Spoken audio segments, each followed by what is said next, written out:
Ang mga mahilig po mag-alaga ng katawan ay siyempre nagkakaroon ng mga annual medical exams. Mahilig tayo ng mga physical test, blood test, stress test, x-ray ng mga chest natin at iba't ibang bahagi ng katawan. Siyempre inaalagaan. Pero hindi lang tayo katawan. The Bible speaks of a multifaceted personhood that makes up a total individual. 1 Thessalonians 5:23, may your whole spirit, soul, and body be kept blameless. Pinapakita dito yung iba't ibang antas ng ating pagkatao, na merong espiritu na galing sa Diyos, merong katawan na galing sa lupa, at merong personalidad, emosyon, attitude, all of that comprises the soul. When a person dies, the spirit goes back to God, the body returns to the ground, and the soul ceases to be. Pero kailangan natin sa buhay na ito ng soul test. Kung may physical exam, kailangan natin ng soul exam din. And so ang atin pong pag-aaral ngayon, para tuloy-tuloy tayong lumago at ating matamasa ang mga pagpapala ng Diyos at tayo maging pagpapala sa iba, a great and helpful soul test. Isang mahalaga, kailangan natin na pagsisiyasat sa sarili at nang malaman natin ang kalagayan ng ating kaluluwa o ng ating pagkatao, ng ating personalidad. Diyos namin sa langit, salamat sapagkat kay Diyos na maunawain, mapagpatawad, maibigin. Patawarin niyo po kami sa mga kasalanan namin. Hindi lumilipas ang panahon na kami hindi nagkukulang at kayo naman, Panginoon, ay lagi nagpupuno. Forgive us our sins, cleanse us, Father, make us worthy to come into your presence. Not because we are worthy on our own, but because you forgive us, you restore us, you cleanse us.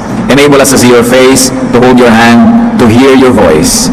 At nawa, hindi lang kami magkaroon, Lord, ng knowledge, kundi magkaroon kami talaga ng spiritual experience. That we may not only increase in our accumulation of facts, but may we actually digest your word. In a spiritual way, it becomes our food so that it bears fruit in our lives. Patawarin mo kami, linisin, hugasan, at ngayon, paging tapatin na lumapit sa inyo, punan niyo po mga kakulangan namin, buksan na aming mata at tainga, at gawin yung taniman ng inyong mapagpalang salita ang aming puso. Nawa, Panginoon, payapain niyo aming loob, palakasin ang aming katawan, patalinuhin kami para lalo namin kayo maintindihan, and may you also protect us from all evil men and evil spirits, from all malicious works of darkness. Protect us, enable us to see you. In the name of Jesus our Lord, we pray. Sabi ng Psalm 139, verses 23 to 24, search me, O God, and know my heart. Test me and know my anxious thoughts. See if there's any offensive way in me, and lead me in the way everlasting. Ito ang pagbubulay-bulayan natin at babalik-balikan na verses sa ating pag-aaral ngayon. Kung may heart test, merong mga angiogram, merong mga kung ano-anong ECG procedures, meron din test ang Panginoon at hindi lang yung physical heart ang pinag-uusapan, kundi yung ating spiritual heart. At ang unang hinihingi ng Psalm 139, search me, O God. Sa pambungad pa lang na salita na ito, ang umaawit ay handa na magpasuri. Handa siya na bulat-latin ang kanyang buong puso para malaman kung anong tama at ano ang mali. At ito ang unang attitude ng isang taong aasenso at gaganda pa ang paglagong espiritual. Search me. Siyasatin mo ako, O Diyos. Dito pa lang makikita natin that God is the examiner. So, search me, O God. Hindi sinabing search me, O Doctor, search me, O Captain, my Captain. Sabi, search me, O God. Because God is the examiner, the examination will therefore use God's tools. At ano ba ang mga kasangkapan gamit ng Diyos para sukatin, siyasatin ang isang tao? First of all, the Spirit of God. Ito ang number one na kasangkapan gamit upang siyasatin ang kalooban ng tao. 1 Corinthians 2:10, the Spirit searches all things. Therefore, a person who lives by the will of God is very sensitive to the leading, prodding, teaching, and rebuke of the Holy Spirit. Yan ang unang-unang ahensya or agent na ginagamit ng Panginoon para malaman natin kung tama tayo o mali, malusog ba o hindi. The Spirit. The Spirit that is in us testifies within us and to us about the situation of our soul. Kaya kung tayo may mga ginagawang mali, nalulungkot naman tayo. At kung hindi natin lubusan na binabaliwala ang ating konsyensya, nakakausap niyan tayo. The Spirit speaks to us. Hindi mo kailangan na i-test ka ng iba, hindi mo kailangan ng mga sophisticated instrument, tingnan mo lang ang kalooban mo, alam mo na. Another instrument of the Lord in setting the standards of health, spiritual health, is the Word, the written Word of God, the Bible. Alam natin dyan kung saan ka dapat dumaan, alin ang pwede, alin ang hindi pwede, alin ang tama, alin ang mali. Bagamat, kailangan reviewin yung interpretation. While the Word of God does not change, and it is always true, it is the scholarship of theologians, the scholarship of those who read and interpret the Bible that must always be checked. Laging tama ang salita ng Diyos, pero hindi laging tama ang interpretasyon at application ng mga tao. That's why sometimes the Word of God becomes oppressive because of poor scholarship, because of poor and faulty reading and application. Lalong-lalo kung ano yung mga tama sa isang kultura, ay i-apply mo bigla sa ibang kultura na mayroong mga ibang mga pananaw, mga bagay na hindi naman talaga moralidad, kundi cultural lang, kuminsan doon nagkakamali. At doon na-oppress sa mga tao because of faulty translation and faulty interpretation. But the Word is God's tool. Una, may espiritu ka na ng Diyos na nagbibigay ng test sa loob, tapos meron pa na nagbibigay ng test sa isip. Kung alam mo ang salita ng Diyos, alam mo kung ikaw'y lumilihis o sumusunod. 2 Timothy 3:16, all scripture is God-breathed and is useful for teaching, rebuking, correcting, and training in righteousness. Pagka alam mo yung salita ng Diyos, kumpleto ka ng standard, kumpleto ka ng panukat para lagi mong nalalaman kung labis ka ba, kulang, o tama lang. And of course, we're also talking about the written law, which is enshrined in the laws of God. May isa pa pong tool ang Diyos, natural law. Because God is the author of natural law, we must also listen to natural law. Hanggat maaari, pinapakita natin kung ano yung likas, ano ang hiyang sa isang tao, ano ang likas, ano ang hiyang sa isang bayan, sa isang kultura, sa isang komunidad, sapagkat napakalaki ng chance na yung likas at hiyang, yun ang tama para sa kanila. Because we were designed by an intelligent God. Kaya merong mga hiyang at may mga tama para sa iyo na hindi hiyang at hindi tama sa iba. Halimbawa, sinasabi ng ibang pag-aaral ngayon na ang pagkain, hindi sinasabing tama sa iyo ang lahat.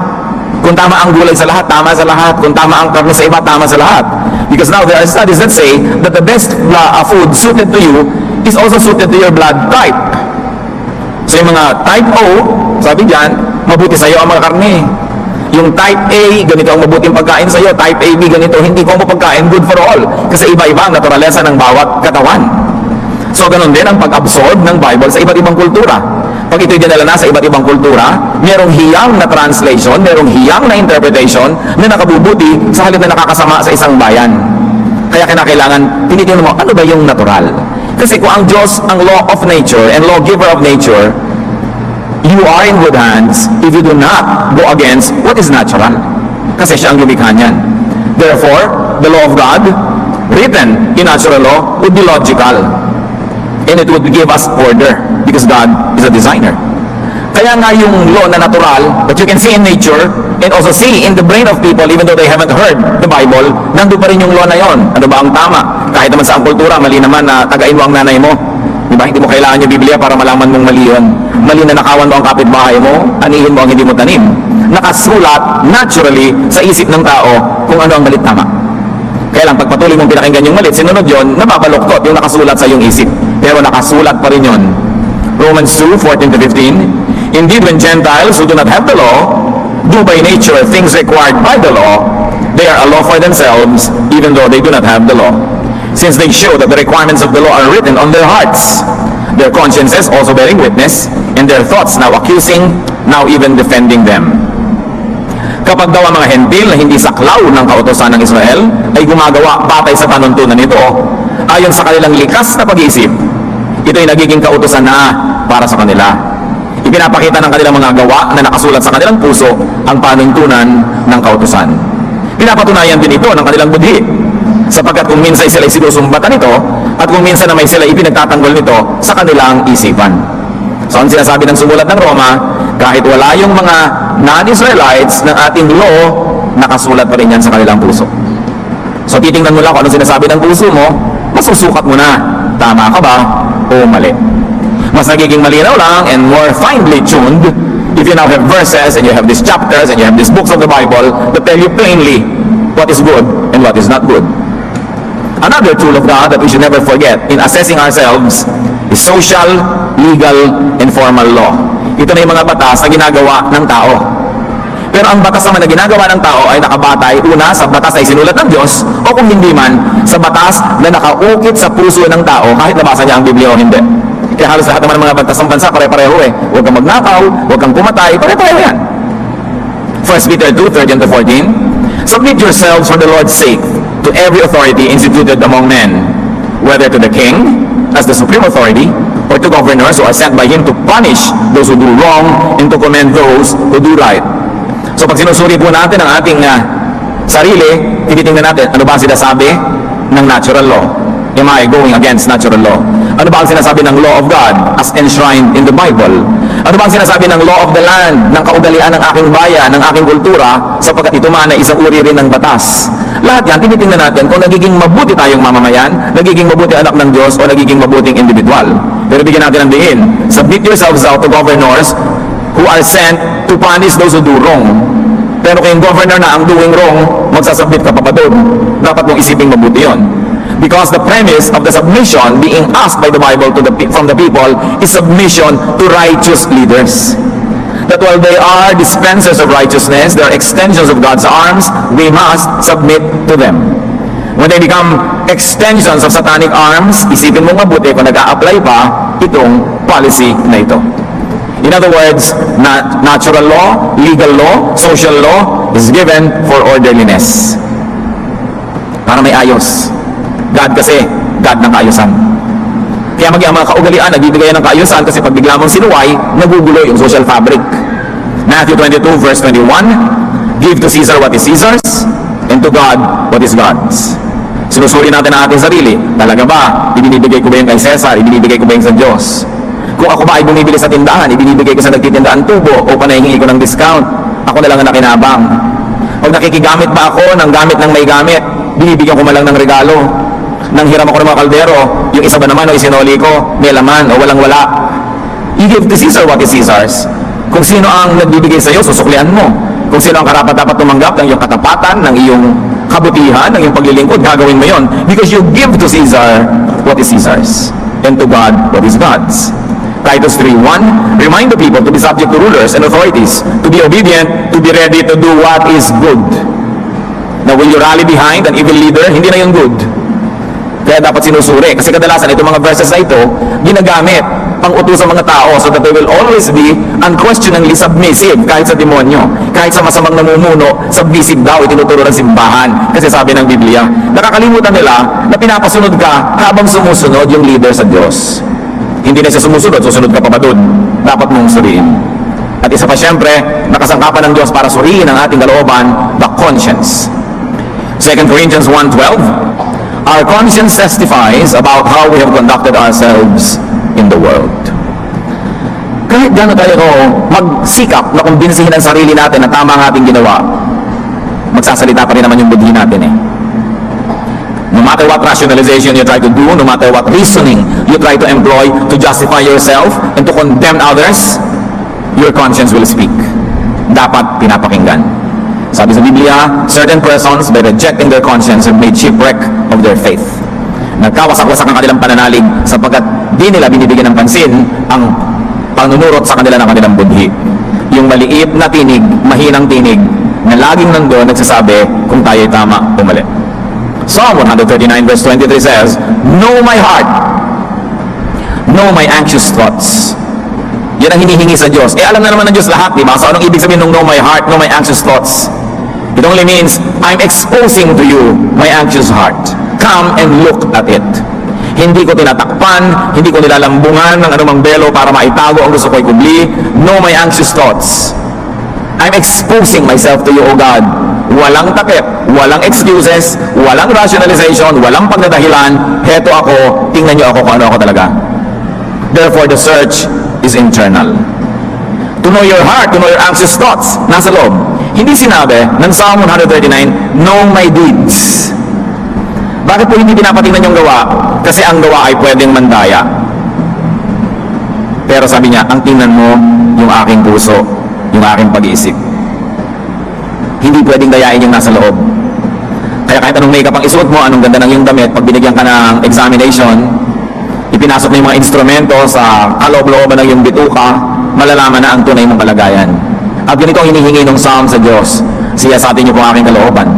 The search is internal, it is deep, it is within. The search is about one's intentions, not actions, because actions can deceive. The search is about one's thoughts, one's kalooban at niloloob. At nandun ang Diyos, ang Espiritu niya sa ating kalooban, hindi pwedeng dayain. Bakit po pwedeng mandaya ang salita? Halimbawa, isa kang lalaking may asawa. Merong nagiging malapit sa iyo na isang office mate na babae. Talagang binibigyan ka na sandwich, hati kayo sa lunch, lagi kang naaalala, lagi kang pinapautang, etc. etc. Ikaw naman si lalaki, sasabihin mo kay babae, don't fall in love with me, ha? May asawa ako, may wedding ring ako, don't ever fall in love with me. Ang tino ng lalaki, no? Sabi niya, don't fall in love with me, may asawa na ako. Pero araw-araw si lalaki, tinetext ka, miss na ka na, miss na kita, ang ganda ng haircut mo, ang ganda mo ngayon. Pag nakikita kayo, pinipisil ng konti yung daliri mo ng lihim. Pag walang nakatingin, hahalikan ka ng konti sa pisngi. Sabi niya, friendly kiss. Alam na niya na mayroon kang pagtingin sa kanya, tapos ginagani-ganito kanya, minimiss you, hinahalik-halikan. Pero sabi ng salita niya, don't fall in love with me. Para nga naman kung sakaling magkagipitan, magkahirapan, pwede niyang sabihin, I told you so. Nakita niyo yung trick? Yung salita, lilinawin, pero yung action, lalabuan. Ikaw naman, syempre, lalo tumiibig ka, gusto mo talagang lumabo, di ba? Dahil doon sa malina, wala kang pag-asa, sa labuan na lang. Pero pagdating ng araw, walang sisihan, sabi niya, sinabi ko sa'yo noon, may asawa ko, hindi ako pwede. Pero ano yung action? Kaya mga kapatid, ang ipinapasuri, thoughts, not actions, not deeds. Deeds can deceive you. Words can deceive, but not the thoughts. Kaya yung tunay na aasenso ang espiritualidad, yung tunay na magpapalinis ng kalooban, ang ipapasiyasat sa Diyos, Lord, yung pong thoughts ko. Oo nga, mabait ka sa isang tao, ano pala yung intention mo? Masama pala yung intention mo. Eto ka, bata, binibigyan ka ng candy, yung pala, pampatulog yun para ma-rape ka. Pero tuntua ka, binibigyan ka ng candy, ano yung intention? The person should allow God's instruments to probe, to see, and to hear what happens beneath the surface. Tayo man mga kapatid, lahat ng ginagawa natin, ipasiyasat natin lagi sa Diyos yung loob. Ano yung niloloob ng mga gawain natin? Kung sa medicine nga, may endoscope, ipapasok sa lalamunan mo, ipapasok sa katawan mo yung instrumento, may camera, may ilaw yon. Meron pa kayo na capsule endoscope. Lululunin mo, akala mo capsule, pero camera, may dala na rin siyang light. Ma-film niya yung lahat ng nangyayari sa yung esophagus, hanggang sa yung stomach, hanggang sa yung large intestines, hanggang sa yung small intestines, at na-film. Paglabas nun ulit, siyempre aabangan na lumabas yun, i-replay, alam na nila nangyari sa loob mo. Sabi natin, wow, advance. Pero kailan lang nagkaroon yung capsule endoscope? Ngayon lang, kamakailan. Pero 5,000 taon na, nun pa man, walang ganyang kailangan ng Diyos. Alam niya ang ating niloloob. Akala natin, advance na tayo. Ang liit-liit pa nga ng paglapit natin sa karunungan ng Diyos. Kaya sabi, Lord, yung karunungan niyo ang gamitin niyo para ako sukatin. Kasi ang sariling karunungan ko, mandaraya. Ang karunungan ng tao, maaaring kulang. Pero yung sa inyo, yun ang totoo. Imagine what kind of instruments God has. So we will always allow, and we should always allow God to examine us. Psalm 139 verse 24, ano yung sabi dito? See if there is any offensive way in me. I think this is one of the most important statements of man. Nagtatanong, nagsasabi sa Diyos, siyasatin niyo po kung ano sa aking paraan ng pamumuhay, pagsasalita, pag-iisip, pagkilos, paggawa, ang offensive. Nakakagalit. Nakakainis sa iba. Offensive means violating or tending to violate, or it can mean causing anger or annoyance. Remember, an offensive way doesn't have to be a wrong way. Even a right way, a right intention can be offensive if it causes anger or annoyance. Kanino offensive? First of all, Lord, test me if there's any offensive way in me that offends you. So, first of all, is it offensive to God? Naiinis ba ang Diyos? Nagagalit ba siya? Proverbs 15:26, the Lord detests the thoughts of the wicked, but those of the pure heart are pleasing to Him. Isipin niyo ang hirap na ginagawa at binibigay natin sa Diyos. Di ba pag nakakita ka na nakasimangot, nainis ka? Or at least, nahihirapan ang loob mo, hindi ka man mainis. You are put at this ease. Pag nakakakita ka ng magaspang na ugali, rudeness, you're annoyed or you are angered. Pero at least, kahit galit sa'yo yung tao, pag ngumiti, tahimik ka na kasi hindi mo alam na galit sa'yo. Pero alam pa rin ng Diyos yan eh. If people put up a nice front, a smile, you're already put at ease.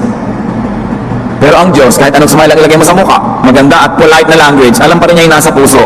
So do we minister to God? Or do we annoy God with our evil thoughts? Kita niya eh. May maruming toilet, iniisara mo yung takip, hindi mo na nakita. Mabaho, takpan mo yung ilong mo o lumayo ka, hindi mo na amoy. Pero ang Diyos is everywhere, di naamoy niya yun? God sees everything, di nakikita niya kahit may takip kasi kita niya nasa loob ng takip. We're talking about the heart. Kahit anong takip ang gawin mo, anong ganda sa labas, pag bulok yung nasa loob, bulok yung thoughts, we are annoying God. and we are causing anger because we are offensive to Him. 1 Chronicles 28:9, for the Lord searches every heart and understands every motive behind the thoughts. Kung maganda na ang ating mga action, ang next naman na project, tiyakin na maganda talaga yung thought behind it. Charitable ka, mapagkawang gawa, ano naman yung thought behind it? Baka naman politiko ka lang na nagpapapogi points. You still annoy God. Pautang ka ng pautang sa mga kamag-anak mo para pala ma-embargo mo lahat yung mamanahin nila dahil napautangan mo na, so nakaka-annoy ka rin. Ang bait-bait mo sa isang dalaga, yung pala pinapaamo mo lang para maging biktima mo siya. Hindi annoying pa rin yun because the Lord searches every heart. Kung minsan nalilibang tayo mga tao, kontento na tayo na maganda yung labas, hindi na natin tinatrabaho na pagandahin pati loob. Sapat na yung appearances, sapat na yung nakikita ng tao, hindi naman tao yung magsa-search, kundi Diyos. Psalm 94:11, the Lord knows the thoughts of man. Alam niya ang iniisip. So see if there's any offensive way in me, offensive to God, and of course, offensive to men. And in very practical terms, mas nais natin bigyan ng pansin yan. Are we offensive to people? Because when we offend people, we also offend God. Matthew 25:40, I tell you the truth, whatever you did for the one of the least of these brothers of mine, you did it for me. And the reverse is, whatever you did not do for the least of these brothers of mine, you did not do it for me. Sabi ni Jesus. So when we offend people, we actually offend God as well. Which is the heart of the matter, as we discuss now. How do we test for offensive ways in us? Sabi kasi ng verse, see if there is any offensive way in me. So we should test for offenses we inflict on people. And this is the heart of the matter, brothers and sisters. Do we offend people? Because if we do, then there are offensive ways in us. And whenever we offend people, we also offend God. May annual test. Anong score ng ating red blood cells? Anong score ng ating chemical components sa blood? Etc. etc. Eh kung soul test tayo, ang tanong, how many people have we offended this year? Hindi pa tapos ang taon. Pero nakakailan na kayo na na-offend this year? How many people have we offended last year? Are we keeping scores? O binibilang lang natin yung mga blood sugar, cholesterol? Pag namatay naman yung katawan natin, wala na yun eh. Pero yung harm na ginagawa sa soul natin, nakaka-offend tayo. And one more thing, brothers and sisters, because offensive people are rarely aware that they're offensive. Iniisip nila, masama ang mundo, ako yung tama, kaya sila na-offend sa akin, kasi wrong sila. Hindi pinag-uusapan ng morality sa offense. Ang tinatanong lang, do you cause anger and annoyance in people? Tanong, are there patterns by which we offend them? Kasi sabi, see if there's any offensive way in me. How do we know that, brothers and sisters? Just consider what people complain about you. Pag inilista nyo ang mga inireklamo ng mga tao tungkol sa inyo, reklamo ni X, reklamo ni Y, reklamo ni Z, reklamo ni M, reklamo ni L, eto, makikita nyo na merong uminsan pabalik-balik na elemento na inireklamo ng mga tao tungkol sa atin. Either masakit tayo magsalita, masungit tayo, magaspang ang ating ugali, umadamot tayo, selfish, we always get and forget, and we like people to always give and forgive. We always like to receive. Receive tayo ng receive and we don't give anything in return. People can be complaining about that. Think. Yan ba ang reklamo ng magulang nyo sa inyo? Reklamo ng kapatid? Reklamo ng asawa? Reklamo ng anak? Ng pinsan? Baka totoong selfish kayo. Ayaw nyo pa maniwala. Reklamo na nga ng buong barangay yan. Kailangan natin tinitingnan. Very often, we dismiss people who quarrel with us, who dislike us, and who leave us as mistaken, as wrong, as evil.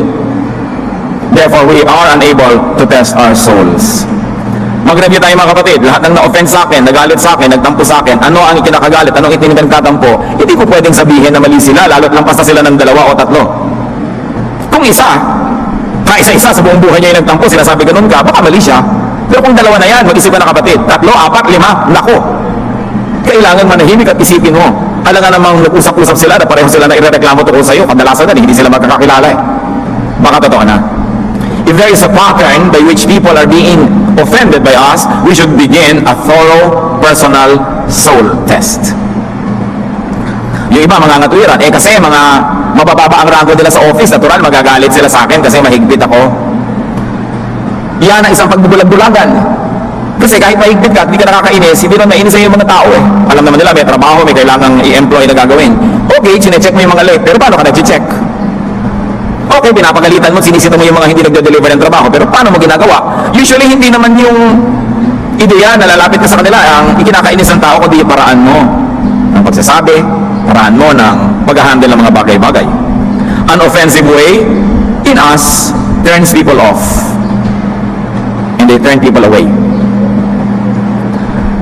Nawawala ng gana sa'yo tao, maisipin mo baka may offensive way in me. Lalo't dating may gana sa inyo, tapos nawala na, alam na ano yun, natulog siya, nawala yung gana niya sa'yo. Kung may ginawa ka talagang nakakawala ng gana. Ang tao naman, hindi naman isang ginawa mo, wala ng gana sa'yo. Dalawa, hindi eh. Usually series, system, bago mawala ng gana sa'yo ang tao. An offensive way, it turns people away. Lumayo. Isipin ninyo na accomplishment na mapalapit kayo sa isang tao. It's a great accomplishment. But can you imagine the reverse? What negative accomplishment it is na mapalayo ninyo ang tao, lalo't malapit na, lumayo pa. Kaibigan mo na, naging kaaway mo pa. Kakampi mo na, naging kalaban mo pa. Surely, na-offend yun. Dapat nating isipin. Are we generally liked or disliked? Not superficially, kasi yung mga tao, likable superficially. They open doors for you, they pull chairs for you, they smile, they say hi, they say good morning, they're very nice sa labas. Pero sa loob, bato ang puso. Hanggang labas lang, hanggang etiquette, hanggang kagandaang asal. Pero alam mo sa kalooban bato. Matigas. Hindi magbibigay, hindi magbe-bend, hindi mag-a-adjust. Yung agenda niya ang gagawin niya, yung gusto niya ang gagawin niya, pero nakangiti siya, nag-good morning sa'yo. Yan ang nakaka-deceive. Those who are socially very nice, but only on the surface. It's like a soft velvet glove worn by steel fists. Ganun yun. Ang lambot-lambot na guwantes, pero ang loob, kamay na bakal. Matigas pa rin. Madali tayo kasing madala eh. Pag ang tao ay maamo, marunong mag-good morning, may etiquette, akala natin mabait na. Tayo man ganon. Pagpapagbigay tayo sa labas, eto ang plate, ikaw muna unang kumain, hello, good morning, may konting baw. Akala na natin mabait na tayo. Pero paano tayo nagbibigay sa ating kapwa? Paano tayo nagpaparaya? Paano tayo nagsasakripisyo kung kailangan? Doon nalalaman yung lampas sa pang-ibabaw na kagandahang asal. How do we know if we're offensive? Ask. Do our conversations generally end in quarrels? Kung nakikipag-usap kayo, kadalasan ng ending away, kahit sino yung kausap nyo, mag-isip-isip na kayo kapatid. Something is very offensive in me. Mahirap manggalit ha. It takes a lot of energy to anger somebody. And people will rather not be angry than angry. So pag napagalit nyo yan, ikagalit-galit na kayo. Do our conversations generally end in fights? Maraming religyoso ganyan, maraming born again Christian ganyan. Pag nakikipag-usap sa kamag-anak, ang ending, patuhan ng Bible. Walk out, awayan, sumbatan. Kasi offensive ang way. Maganda ang layunin, dalhin sa Diyos ang kapwa, pero nakakainis ang pamamaraan. Nakakainisan. Magtanong-tanong tayo mga kapatid. Ang dami ko nang nakita. Magkakapatiran pa daw, magsasali-sali, magnenego-negosyo. Mamaya away-away. Hindi naman kasali yung pastor nang nag-incorporate, na yung nag-iwalay na pastor, singilin nyo naman po si brother, sabihin nyo magbayad sa akin. Teka, kailan pa naging kobrador ang pastor? Gusto isangkot sa mga gulo, pero hindi naman kasali nung nagsimula sila mag-usap. Ang tanong, ang ganda ng usapan nyo noon, ba't kayo nagkagulo? Surely, one or all of you have offensive ways. What happens to our partnerships? Nadi-dissolve ba? What happened to our friendships? Do they end badly? Then you have to ask yourself, Lord, search my heart. Is there any offensive way in me? Kahit pag nananalamin ako, ang ganda-ganda ng mukha ko, ang ganda-ganda kong ngumiti, perfect ang mga pronunciation ko ng good morning, pero bakit nakakainisan ako? Maling-mali ang mundo, ang sama-sama ng mundo, ako lang ang tama. Ganyan ang kadalasan na point of view ng iba. Kaya hindi nasusuri, hindi nagagamot. Sugat man na tinatakpan, ay hindi mapapagaling. Kailangan tanggalin ang takip, tanggalin ang langib, kudkurin, suyudin, linisin, masakit, mahabdi. Pero yun lang ang paraan para gumaling. Paano ko malalaman kapatid kung ikaw mabuting tao o hindi? Ano nangyayari sa iyong mga kapagkaibigan, pakikipagmabutihan? Nauuli ba sa gulo? Matthew 7, 17 to 18 and 20. The Lord Jesus speaks. Every good tree bears good fruit, but a bad tree bears bad fruit. A good tree cannot bear bad fruit, and a bad tree cannot bear good fruit. Thus, by their fruit, you will recognize them. Huwag na tayong malito. Tama ako, maganda ang pamamaraan ko, etc. etc. Ang tanong ito, ano naging bunga? Nakaaway ka. So yung bunga, ang test ng puno. Kung mabuti ang puno, mabuti ang bunga. Sapagkat ang masamang puno ay hindi mabumunga ng mabuti, at ang mabuting puno ay hindi mamumunga ng masama. Kung kadalasan sa mga relasyon mo nagwawakas sa away, hindi maganda ang puno. Kung ang mga partnership mo, kasosyo mo, lagi kayo nag-aaway-away, hindi maganda ang iyong pamamaraan. Huwag mong sisihin ang mundo. At least, kasali ka sa mali, pero hindi pwedeng sila lang ang mali. Kaya ang sabi, search me inside. Kasi kung panglabas lang, madali nating dayain ang ating sarili. You will know if you have offensive ways, if you offend people. Nakakainisan ka. Nilalayuan ka. Nakikipaghiwalay sa iyo yung dating malapit. Nanglalamig sa iyo yung dating mainit. Tinatabakan sa iyo ang dating ganado. Alam niyo kung anong sayang ang panahon. Kasi sa ating pakikipagkapwa, sa ating pakikipagmabutihan, we invest time. We invest effort. We invest money. We invest talent. Tapos ang tagal-tagal yung magkasama, sobrang investment yung ending, mag-aaway kayo, sayang lahat yun. Eh hindi naman ibabalik ang panahon. Yung bang lumipas sa petsa, may babalik mo? No way. Sayang. Kaya dapat yung nandun na pinapahalagahan. Yung kaibigan mo na pahalagahan mo na, yung asawa mo na ang tagal-tagal mong ligawan, partner mo ngayon, huwag mawalan siya ng gana sa iyo hanggang layasan ka na. Yung kasama mo sa trabaho na ang tagal-tagal niyo magkasama, kasosyo mo, ang dami niyong magagandang araw na magkasama, bakit ang gagawin yung ending? Away. Dapat tingnan, is there any offensive way in me? Why is it the solution? Because as long as you always accuse the other person will do the same, accuse you, hindi yan mariresolve. Kailangan ayusin mo yung sarili mo, ayusin niya yung sarili niya, magkakaayos kayo. Sabi, see if there is any offensive way in me. Hindi tayo pumupunta sa Diyos, sabihin, Lord, tingnan niyo po kung may offensive way kay kapatid X, kay kapatid Y. Kung may offensive way sa nanay ko o sa kaibigan ko, sabi, Lord, show me if there is any offensive way in me, inside me, in my thoughts, in my attitude. Mark 7:21 and 23. For from within, out of men's hearts, come evil thoughts. All these evils come from inside and make a man unclean. Malinis ba ang aking konsyensya? Deceitful ba ako? Nang-uuto ba ako? Do I lure people into my traps? Pasakay ba ako? Padama? Manipulative? Am I scheming? Dapat tinatanong yan sa sarili. Kasi alam naman yan ng Diyos eh. Bakit natin tinatanong? Hindi para sa Diyos. Para ma-review natin ang ating sarili. Romans 12:2, kung talagang gusto nating magbago, bumuti ang buhay, be transformed by the renewing of your mind. Then you will be able to test and approve what God's will is. His good, pleasing, and perfect will. Kung paulit-ulit na nakakaaway natin ng mga tao, paulit-ulit na hindi tayo nagugustuhan, paulit-ulit na inaayawan tayo, anong gagawin para baguhin yon?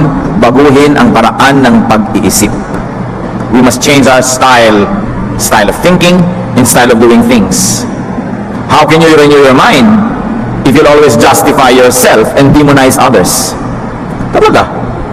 Paano nga naman tayo magbabagong loob kung iba naman lagi ang sinisisi mo at kinukumbinsi mong tama ka?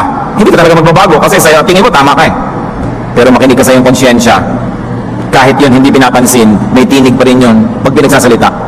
Malalaman mo kung anong natural, anong tama. That kindness should beget kindness. Na lahat ng nagtatanim dapat umaani. Yan ang law ng Bible.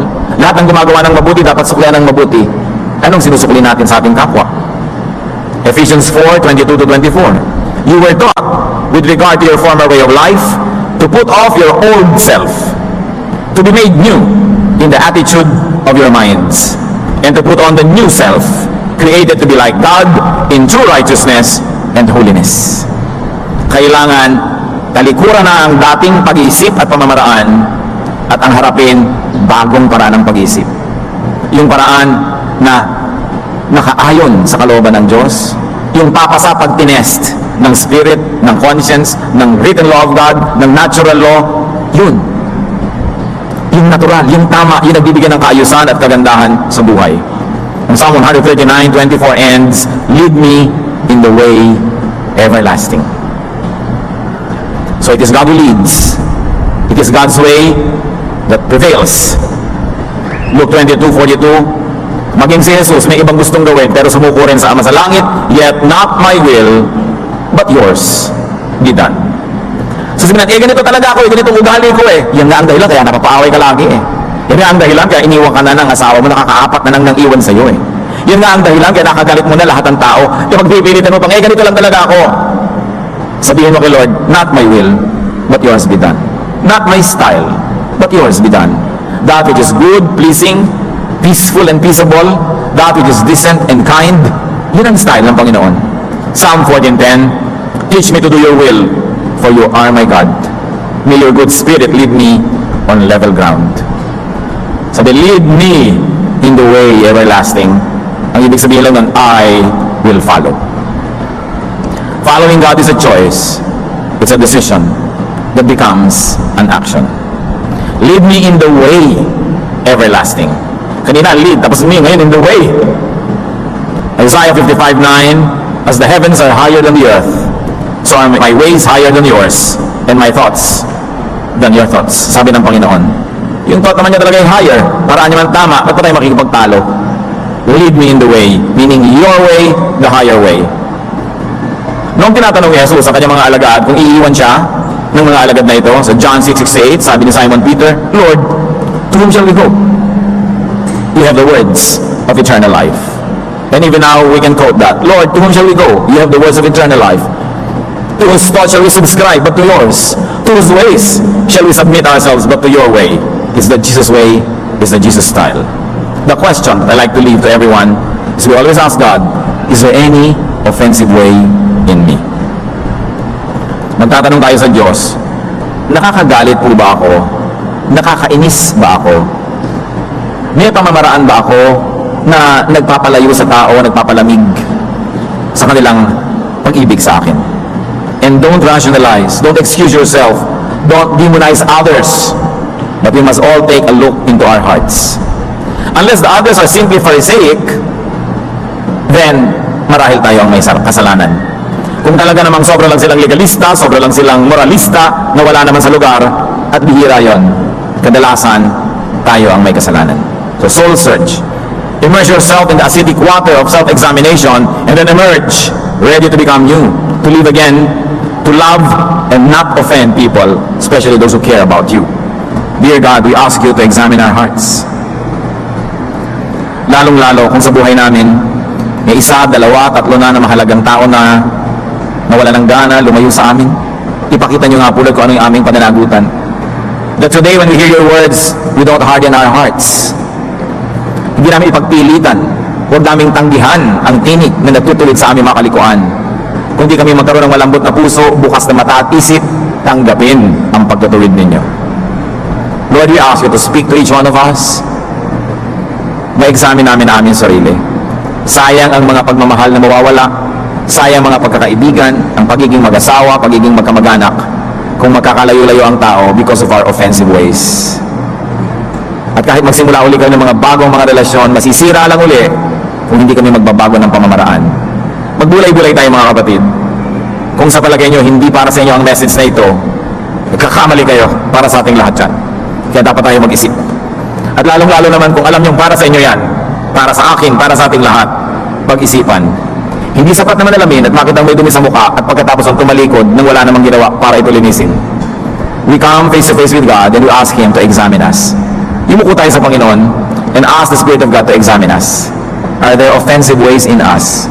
Sa paraan na ating pagsasalita, pagkilos, pakikitungo, tayo ba ay selfish, maramot, one-way makipagrelasyon? Tayo ba'y sakim? Tayo ba'y magaspang?